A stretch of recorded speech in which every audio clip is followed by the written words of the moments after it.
Good day, everyone. I am Arcely B. Sanchez, and I am the second reporter of Group 12. Today, I am going to discuss about how government can encourage innovation. So, how government can encourage innovation?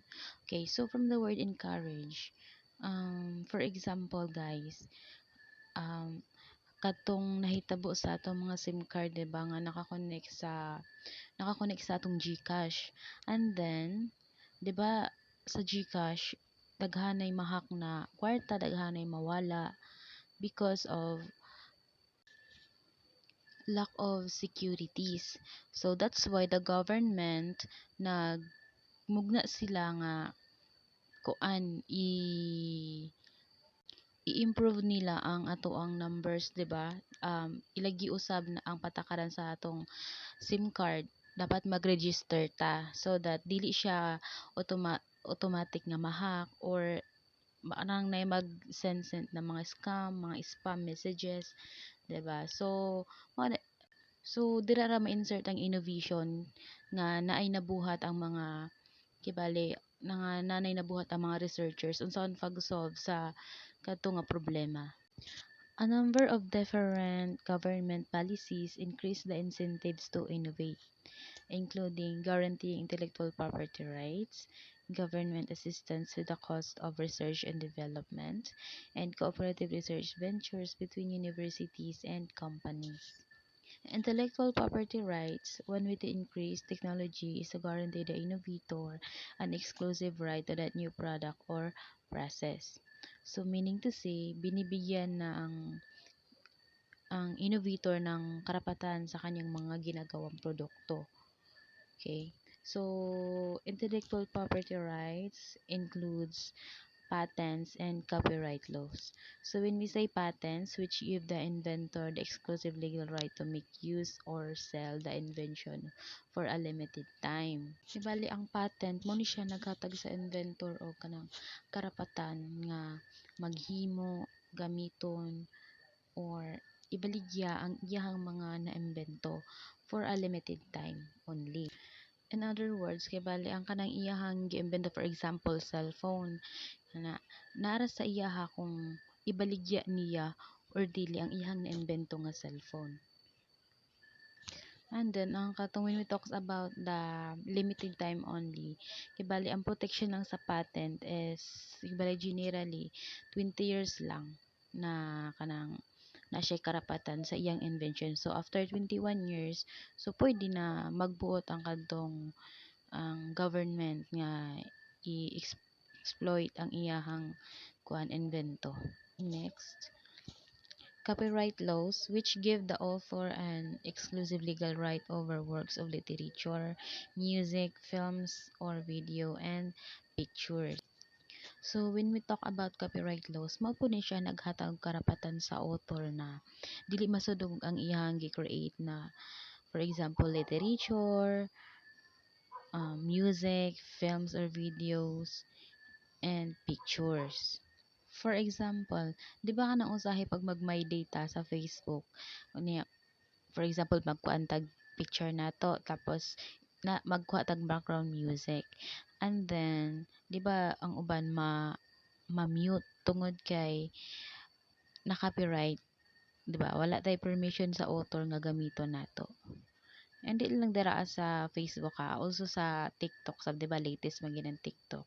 And then naatay mga uban nga music background nga ma-mute jud tungod kay walay permission sa tag-iya sa music atong gigamit. So the copyright protection lasts during the lifetime of the author plus 50 years after the death of the author. So, from the word spending on researchers, so, ang gobyerno ana guys, sige, ang big example na ako, best example dyan, is ang kita nga NEMS-1s. Diba ang NEMS-1s is free education.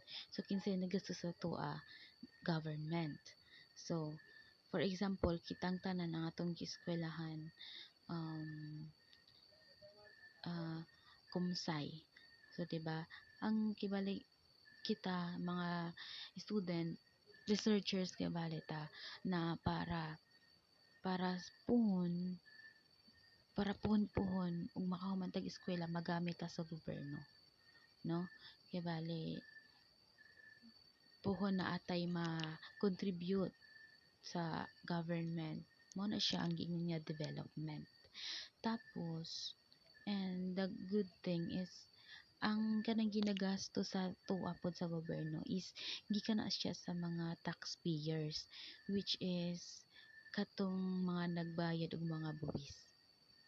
Policy number 2, tax breaks for research and development. A complementary approach to support research and development that does not involve the government's close scrutiny of specific project is to give firms a reduction in taxes depending on how much research and development they do. So, when we talk about tax breaks, mao ni siya ang kanang for example, di ba kay sa ato karon mas kusog ang computer, cellphone, grabe ka kusog, 'di ba? So tungod kay tungod kay grabe ka kusog ang na-produce na product sa research and development. Kibali ang katong research and development kibali ilisan kibali ang ilahang kuan ang ilahang tax. Diba? For example, instead kibaling 20%, 10% na lang. And then, ang kato kibaling na lesson sa ilahang na tax is mauto siya ang spend sa government para kibali sa mga universities, academies, okay. Policy number 3, cooperative research. State and federal government support research in a variety of ways. So, mauna ni siya kadtong mga kasosyo sa government. For example, katong United for Medical Research, a coalition of groups that seeks funding for the National Institute of Health, which is mo ni siya ang gisuportihan sa federal grants, no? And then the United States remains the leading sponsor of medical-related research, spending $117 billion in 2011.